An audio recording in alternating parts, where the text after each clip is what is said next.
తథాస్తు దేవతలు. తథాస్తు. మూడక్షరాల ముచ్చటైన దీవెన. దేవతలు మెచ్చి మనుషులకు ఇచ్చే అపురూపమైన కానుక.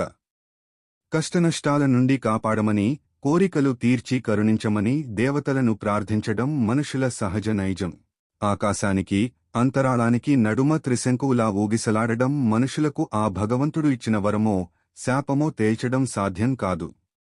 ఊగుతూ ఉన్నచోటే ఉండిపోవడం కన్నా ముందుకు సాగిపోవడమే ఉత్తమం అన్న భావన కొందరిని స్థిరంగా ఉండనివ్వదు.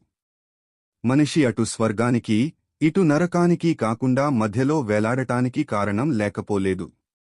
పైవారికి, దేవతలకు చావు లేదు. కిందివారికి, దానవులకు చావంటే భయం లేదు. మధ్యస్థుడైన మనిషికే చావు తప్పదు. అందుకే అదంటే అంత భయం. మనిషి పూర్తిగా చెడ్డవాడని కాని, 100% మంచివాడని కాని చెప్పలేం. కాకపోతే దివ్యమానవుడిగా ఎదిగే అవకాశం ఉన్నవాడు. సాధన ద్వారా జీవితంలో అనుకున్నది సాధించగలడు. ఏదో ఒక రోజు పూర్ణత్వం సంపాదించుకోవచ్చు. అందుకు మానవ ప్రయత్నం అవసరం. అది సఫలం కావడానికి దైవబలం కూడా తోడు కావాలి. చిత్తశుద్ధితో బుద్ధిని ఏకాగ్రం చేయగలిగితే ఎంతటి భోగలాలసుడైనా యోగసిద్ధుడుగా మారవచ్చు. అందుకు పెట్టుబడి పట్టుదల, అవిరళ కృషి మాత్రమే. పట్టువదలని విక్రమార్కుడు ఎన్నో సాహస కార్యాలు సాధించి దేవి అనుగ్రహం పొందాడు.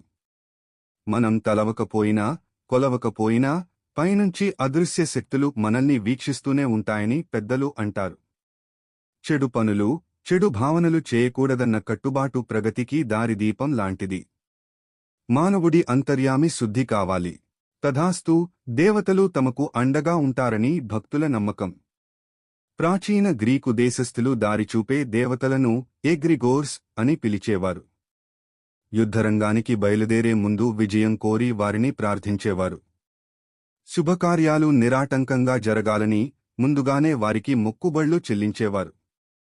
ఇలాంటి సంప్రదాయం హిందూ ధర్మానికి కూడా దారిదీపంగా నిలిచింది.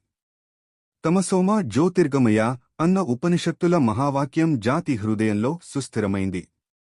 ఈ ప్రపంచంలోని జడ, జీవ పదార్థాలను ఒక వాస్తవం శాసిస్తోంది.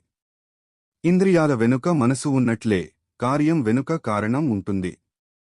భావమే బాహ్యరూపంలో జీవితాన్ని నడిపిస్తుంది. సదాచార, సద్విచారాలే మోక్షద్వారాలు. కొన్ని ఆకృతులు కంటికి కనిపించకపోయినా మనసును అలరిస్తాయి, కలవరపాటుకు గురిచేస్తాయి. పంచభూతాలు అందరికీ సమానంగా తమ శక్తులను పంచుతాయి. ప్రతిఫలం ఆశించవు. అలాగే మనం కూడా ప్రతిఫలం కోరకుండా పనులు చేస్తే దేవతలు తప్పకుండా మెచ్చి తథాస్తు అని దీవిస్తారు.